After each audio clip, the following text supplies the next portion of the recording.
아이들은 본인들에게 배움을 주는 선생님을 존경해요. 그래서 저는 그 부분을 들으면서 역시 교사의 기본은 수업이다. 당연히 아이들을 만나려면 인품도 좋아야 되지만 정말로 수업이 아이들에게 배움과 깨달음을 줘야 좋은 선생님이다 라는 것을 깨닫게 되었습니다. 네. 학생들이 어린 것 같은데 친구들과 어떤 갈등이 있고 무임승차하는 친구도 겪고 하면서 자기들은 인생과 사회를 배운대요. 자기들이 그렇게 하면서 큰다고 이미 인식을 하고 있어요.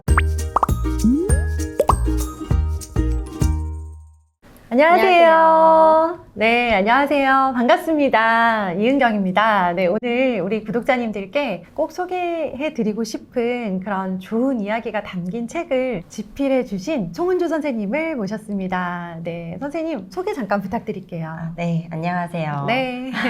저는 초등학교에서 아이들 가르치고요. 교육 칼럼과 동화와 에세이를 쓰는 송은주라고 합니다. 네.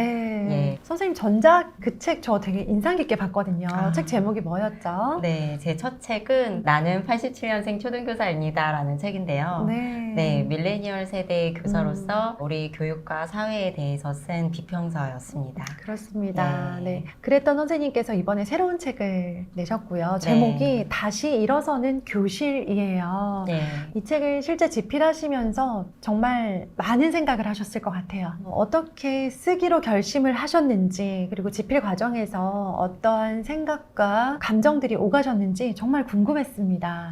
네. 이 책을 집필하게 된 계기는 아무래도 작년에 서희초 선생님께서 돌아가신 일이 결정적인 그 계기가 되었고, 그 뉴스를 보자마자 굉장히 멍해지고 마치 좀 혼이 빠진 듯이 아이를 재우고서 너무 많은 생각을 했고 한 2, 3주를 좀 많이 우울해했어요. 그러다가 교사 집회에 처음으로 나가게 됐는데, 집회에 나가니까 비로소 내가 그동안 뭘 했지? 그동안 뭘 했었나? 이런 생각이 많이 들더라고요. 그래서 다녀온 다음에 나는 왜 집회에 나가야만 했나? 라는 칼럼을 썼는데, 그 칼럼을 출판사에서 읽으시고 공교육을 위한 책을 써보지 않겠냐 해주셔서 이 책을 쓰게 되었습니다.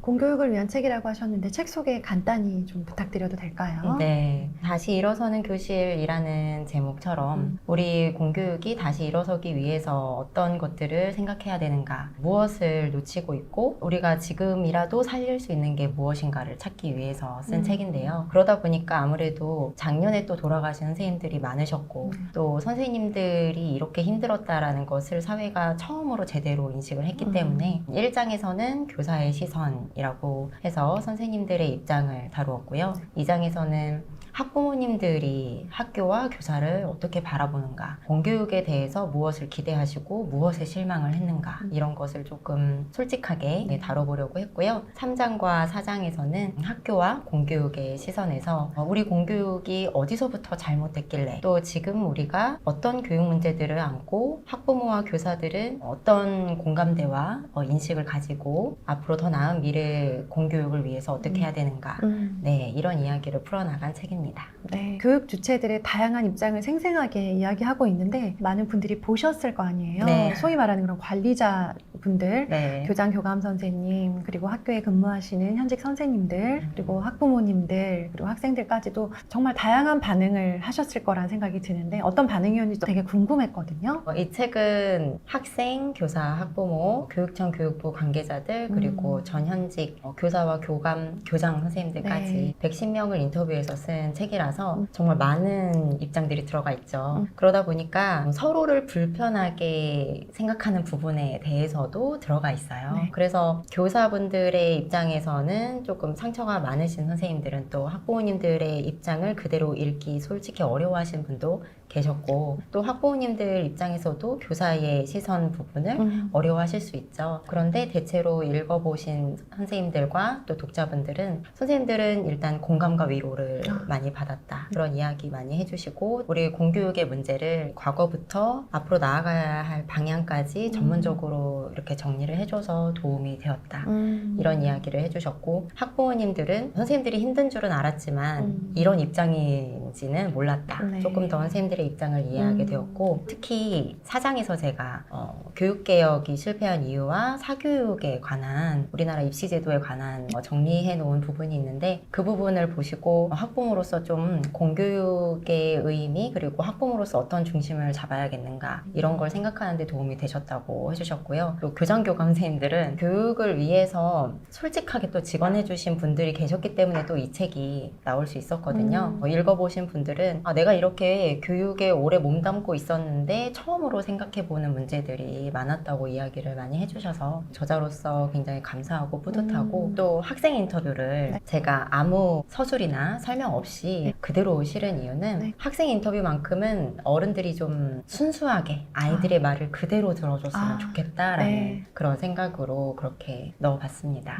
네. 어려운 작업 하셨네요. 네. 그렇죠. 네. 110명이라고 하는 그 물리적인 숫자만으로도 네. 충분히 어려운 작업이었겠다라고 생각하지만 전체 인터뷰 인원이 110명이었고 네. 그 중에서도 학생 숫자가 11명이더라고요. 네. 이 학생들의 인터뷰를 하시면서 인상적인 부분들이 있으셨다고 들었어요. 어떤 네. 부분이었나요? 제가 그 인터뷰를 많은 분들을 했지만 사실 가장 애착을 갖는 인터뷰가 바로 학생 인터뷰인데요. 학생들이 어린 것 같은데 굉장히 예리하고요. 또 제가 학생들을 인터뷰하면서 많이 배웠어요. 가장 크게 인상에 남았던 것은 첫 번째는 아이들은 상처받을 준비가 되어 있구나. 그런데 어른들은 그걸 자꾸 이렇게 개입을 해서 아이들이 상처받지 않게 내 아이는 하려고. 상처받으면 안 네. 돼. 그렇다라는 것을 아이들을 이야기를 들으면서 알게 됐어요. 네. 어떤 부분에서 알게 됐냐면 아이들이 초등학생이든 고등학생이든 모두 다 학교는 다 필요하다고 하더라고요. 와. 심지어 비판적이고 아무도 간섭하지 않았으면 좋겠다. 그냥 나를 놔둬라라고 한 중학생도 학교는 필요하다라고 이야기를 해줬는데 그 이유가 자기들이 학교에서 친구들과 어떤 갈등이 있고 또 모든 활동을 하면서 무임승차하는 친구도 겪고 하면서 자기들은 인생과 사회를 배운대요. 그런데 사실은 학부모님들이 가장 우려하시는 부분이 그런 부분들이죠. 맞아요. 그런데 아이들은 자기들이 그렇게 하면서 큰다고 이미 인식을 하고 있어요. 초등학생이든 고등학생이든 그런 점에서 저는 굉장히 고맙기도 하고 네. 기특하기도 하고 그리고 아이들이 이미 이렇게 의연하고 성숙하다는 걸 좀 어른들이 알았으면 좋겠고 이런 생각을 했고 또 두 번째 또 특히 아이들에게 인상 깊게 배운 것은 아이들은 저는 이거 좀 교사로서 약간 의외다라고 느꼈던 것이 잘 가르치는 선생님을 좋아하더라고요. 보통은 인품이 좋은 선생님을 존경한다고 생각을 하는데 아이들은 본인들에게 배움을 주는 선생님을 존경해요. 초등학생은 초등학생의 언어로, 고등학생은 고등학생의 언어로, 또 교대생은 교대생의 언어로 공립학생이든 대안학교 학생이든 결국에는 존경하는 선생님은 열정적으로 가르쳐 주시고 뭔가 자기가 배움과 깨달음이 있게 해주신 선생님이다 라고 했거든요. 그래서 저는 그 부분을 들으면서 역시 교사의 기본은 수업이다. 당연히 아이들을 만나려면 인품도 좋아야 되지만 정말로 수업이 아이들에게 배움과 깨달음을 줘야 정말로 좋은 선생님이다 라는 것을 깨닫게 되었습니다. 네, 가장 다른 입장에서 이야기를 할 가능성이 높은 학부모와 교사의 입장이 좀 다른 부분들이 있었잖아요. 네, 그렇죠. 그리고 또 이것만큼은 서로의 생각이 합치된다라는 부분도 있었을 것 같아요. 예를 들어서 하이클래스라던가 학급 전화, 이알림이 뭔가 교사가 해야 되는 것들은 많아졌다고 생각했는데 학부모님들은 여전히 학교가 폐쇄적이다라고 느끼는 그런 이유가 있다라는 것을 발견을 했는데 그 이유가 사실은 저는 가장 큰 건 피드백에 대한 기대와 실제 피드백에 좀 차이가 있었다라는 게 가장 큰 관점의 차이라고 느껴졌어요. 구체적으로 말씀을 드리면 학부모님들은 내 아이에 대해서 좀 더 자세한 이야기를 듣고 싶다. 인데 또 선생님들은 학생기록부에 나이스에 입력을 하셔야 되는 게 솔직히 너무 많아요. 맞아요. 20명, 30명이 되는 아이들에게 개별화된 아주 자세한 피드백을 주시기가 솔직히 쉬운 게 아니고 또 이야기를 하다 보니까 어떤 점을 발견했냐면 학부모님들은 선생님들에게 우리 아이가 공부를 잘하는지 학습에 관해서 많이 듣고 싶어 하시는데 사실은 선생님들은 여럿인 아이들을 지도하시다 보면 태도와 인성 이런 부분에 대해서 하실 이야기가 많거든요. 하거든요. 그렇죠. 그런 부분에 대해서 기대하는 바가 음. 조금씩 다르기 때문에 또 피드백을 보냈을 때의 반응도 좀 성의 없게 받아들여졌다라던가 또는 거부되었다던가 이런 오해가 생기기도 하고요. 그런데 제가 희망적으로 느꼈던 것은 네. 학부모님들과 선생님들의 관점이 조금 다르다. 그런데 이런 부분이 다르더라라는 걸 적어드렸더니 네. 일단은 읽으신 선생님들도 학부모님들하고 어떤 점을 조금 조율해 나가면 좋을지, 자기가 어떤 것을 조금 더 깊이 있게 피드백을 하면 좋을지 이런 것을 좀 힌트를 얻게 되어서 학부모님들과 합치되는 어떤 방향을 볼 수 있겠다라는 희망을 봤다라고 후기를 남겨주신 분들도 계시고요. 제가 학부모와 교사의 입장에서 가장 크게 발견한 것은 사실 정말로 아이들을 위해서 좋은 교육을 하고 싶다라는 마음은 통한다는 거예요. 그런데 그 방법이 네. 조금 다른 거죠. 서로에 대해서 몰랐기 때문에 이해할 수 없었던 부분들이 있었어요. 맞습니다. 그렇죠? 예. 그 부분을 잘 정리해 주셔서 이 책이 지금 우리 대한민국 사회와 교육에 필요한 책이 되겠다. 아주 큰 역할을 해주겠다라는 생각이 저는 들었거든요. 감사합니다. 그러면 아까 말씀하셨던 것 중에 이제 교사와 학부모가 소통에 대해서 서로 나름 열심히 하고 있다라고 생각하지만 여전히 네. 부족한 부분이 있잖아요. 그렇죠. 그렇다고 해서 이게 선이 없이는 어려울 것 같아요. 교사와 학부모가 건강하게 소통하기 위해서는 어떤 정도의 선과 노력이 필요할까요? 교사든 학부모든 사실 학생이든 어떤 감정이 좀 격해졌을 때는 그 기본적인 예의를 잊고 대하는 경우가 많기 때문에 맞아. 거기서부터 조금 어긋나기 시작하는 것도 있는 것 같고요. 또 사실 저는 교사와 학부모 사이에는 적당한 거리가 굉장히 중요하다고 생각을 하는데 그 거리가 단순히 교사와 학부모만의 거리가 아니고 가운데에는 사실 아이가 있어야 돼요. 그런데 많은 학부모님들이 이 아이를 거치지 않고 그 학부모와 교사 사이에 직접적인 소통을 원하시거나 어떤 문제가 있을 때 바로 다이렉트로 선생님에게 이런 걸 해결해달라 이렇게 요구를 하시는 경우들이 있어서 그런 부분들이 선생님들은 조금 시간이 좀 필요하고 여러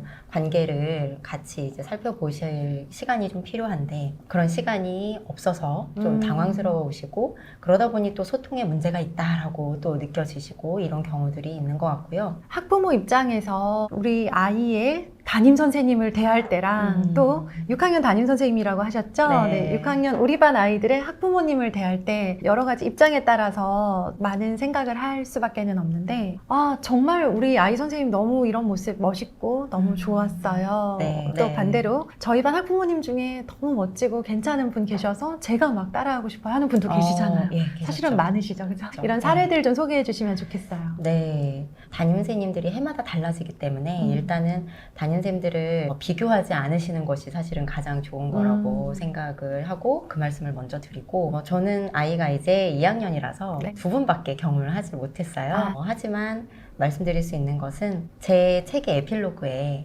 첫 번째 담임 선생님께서 너무 좋은 분을 제가 만나서 그분을 통해서 제가 공교육에 희망이 있구나 네. 라는 것을 느꼈고 또 아이들을 사랑하는 선생님 한 분이 얼마나 중요한가를 느꼈다고 적었는데요. 저희 아들이 1학년 때 담임 선생님은 시인이셨는데요. 알림장에 다정한 긴 글도 많이 적어주시고 또 댓글로 학부모님들하고 얘기도 많이 하시고 이런 분이셨어요. 그래서 제가 그런 부분에서 이렇게 섬세하신 세심하신 선생님의 모습에서 담임으로서도 배운 것이 많았고요. 네. 또 지금 2학년 아들의 담임 선생님은 독서 교육을 굉장히 체계적으로 하신다고 생각하거든요. 아이들을 바라보시는 눈빛이 어떤지를 제가 공개 수업에서 봤고 아이가 일단 선생님을 굉장히 좋아하고 네. 학교 생활 잘하고 있고 선생님의 스타일을 있는 그대로 저도 보려고 하면서 선생님께서 아이에게 주시는 가장 좋은 것을 보는 편이거든요. 네. 학부모님들도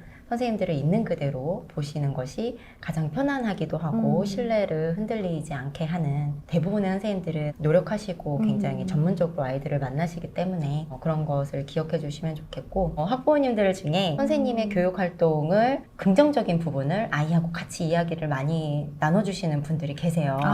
그러면 아이는 우리 엄마가 우리 아빠가 선생님의 이런 점을 이렇게 좋게 생각을 네. 하는구나 이런 신뢰도 더 많이 생기고 또 아이도 기쁘게 선생님에게 배우고 싶은 마음이 들거든요. 그런 학부모님들이 굉장히 감사했고 그런 분들을 제가 이제 오랜 세월 보다 보니까 나도 이런 학부모가 돼야 되겠다 이런 생각이 들어서 저도 그런 학부모가 되려고 노력을 하게 되더라고요. 네. 책에서 이상적인 교육의 예로 서울 자유 발도르프 학교의 방식을 소개를 해주셨더라고요. 네.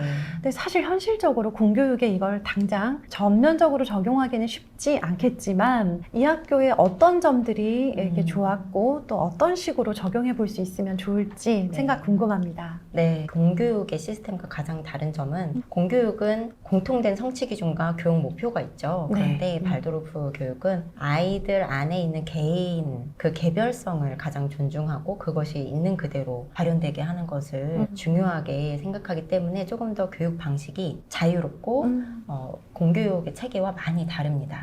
또 공교육은 과목별로 다 나눠져 있죠. 그쵸. 분과가 되어 있는데 발도르프 학교에서는 에포크 수업이라고 해서 하루에 100분 정도씩 같은 과목을 그때그때 달라요. 수학일 수도 있고 어떤 문학일 수도 있고 배우는 과목을 한 2, 3주에서 5주에 걸쳐서 깊게 들어가는 거죠. 책 한 권을 깊게 읽고 토론을 깊게 하고 이런 수업 방식도 굉장히 좋게 봤었고요. 사실은 제가 아이를 6, 7세 때 발도르프 킨더 교육원으로 보냈었어요. 그래서 학교도 그렇게 보내고 싶었었거든요. 네. 그런데 제가 학부모로서 많이 갈등을 했었던 이유는 아무래도 대한학교는 학력 인정이나 대입을 준비하는 데 있어서 일반 공교육 학교와는 조금 다르기 때문에 그런 어려움 때문에 사실은 포기한 것도 있거든요. 제가 생각하기에 대한교육에서 배워야 하는 그런 공교육이 좀 취해야 되는 그런 부분은 사실은 어떤 환경적인 부분이나 교육 방식이기보다는 아이들을 중심으로 그 아이의 개성이 가장 잘 발현될 수 있게 한다는 교육 철학을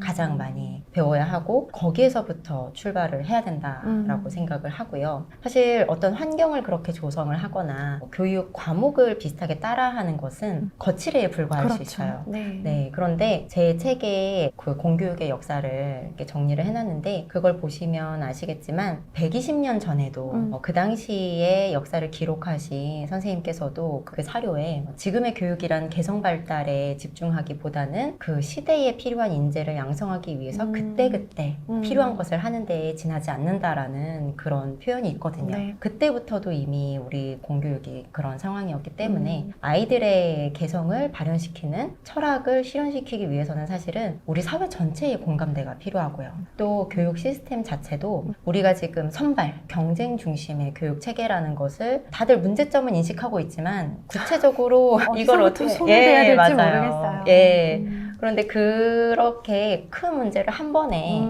해결하려고 하기보다는 제가 책에서 왜 교육감 선거를 관심 있게 해야 되는지 지금 하실 수 있는 것들을 하는 것이 중요하다는 말씀을 드리고 싶고 또 개인적으로 생각하기에는 대한교육에서 어떤 것을 빌려오기보다는 지금 있는 대한교육을 누가 받더라도 어떤 입시나 학력 인정에 불이익이 없게 교육 의무교육 시스템의 문을 좀 열어주는 것이 많은 사람이 대한교육을 접하면서 자연스럽게 서로 좋은 것을 취하고 교류할 수 있게 하는 장을 열어주는 것이 아닌가 그런 생각을 했습니다. 또 대한교육을 경험해 보셨으니까 더 많은 생각을 하셨을 거라는 생각이 들고요. 다시 일어서는 교실 제목이 참 많은 걸 담고 있는데 혹시 선생님께서 제목 지으셨나요? 사실 제목이 처음에는 희생 없는 교실이었어요. 아이고. 저는 그때는 이 희생이 있다는 것에 대해서 굉장히 비판적인 관점으로 책을 시작을 했어요. 그런데 많은 분들을 이제 만나고 이 책을 쓰다 보니까 희망을 좀 찾을 수 있겠다. 이 상황에서도. 그리고 출판사에서도 조금 더 긍정적인 그런 힘을 또 교육이 교육계에 좀 드리고 싶어서 제목이 이렇게 정해졌습니다. 그렇습니다. 이 책은 뭐 학부모님들 당연히 읽어보시면 교육을 바라보는 또 아이들이 매일 가는 학교를 바라보는 아이들이 매일 공부를 배우는 선생님을 바라보는 시선, 안목이 달라질 거라 생각하고요. 또 선생님들이 당연히 읽으실 거라고 기대하고요. 또 학생들에게도 매우 유익한 책이 될 건데 이 세 주체 있잖아요. 학부모, 교사, 학생들 각각 마지막으로 희망찬 긍정의 한 말씀씩 부탁드리겠습니다. 우리 교육이 지금 굉장히 힘든 시기를 보내고 있는 것은 맞는데 우리가 교사와 학부모 모두가 결국에는 행복한 교육을 하기 위해서 아이들을 위한 교육을 하기 위해서 교육에 대해서 이야기하고 서로 소통하려고 노력하고 한다는 것을 기억해 주셨으면 좋겠고, 또 저는 교사와 학부모 모두 사실은 서로가 서로를 어떤 지적을 하고 비판을 하기보다는 각자의 안에서 객관화할 수 있게 서로 동료들끼리도 이야기를 해주면서 성찰하는 것이 굉장히 중요하다고 네. 생각합니다. 그러면서 자정작용도 일어날 수 있는 거라고 생각하고요. 그래서 학부모와 교사분들은 스스로도 많이 성찰하시면서도 우리의 큰 그림을 보고 갈 수 있도록 네. 서로를 믿는 마음을 잊지 않으셨으면 좋겠고, 또 학생들이 특히 우리나라 교육에서 행복하게 자기 삶을 살기가 사실은 그렇게 쉽지만은 않다고 생각하지만 자기 자신이기를 포기하지 않았으면 좋겠다. 네, 그런 이야기를 드리고 싶습니다. 정말 꼭 필요한 책, 그리고 좋은 책, 그리고 어려운 책 써주셔서 감사드려요. 물론 출판사에서 제안하셔서 수락하셨다고 하셨는데 어려운 네. 과정이었을 거라는 거는 너무나도 짐작이 되어서요. 선생님 뵙고 너무 수고하셨다. 네. 감사하다는 말씀 드리고 싶었어요. 아유, 감사합니다. 네, 이 책이 우리 사회에, 우리 교육에 그렇게 정말 귀하게 사용될 거라 믿고요. 네, 선생님께서 더 많은 활발한 활동 해주셨으면 좋겠습니다. 감사합니다. 네, 좋은 말씀 들려주셔서 감사드립니다. 네, 감사합니다. 감사합니다.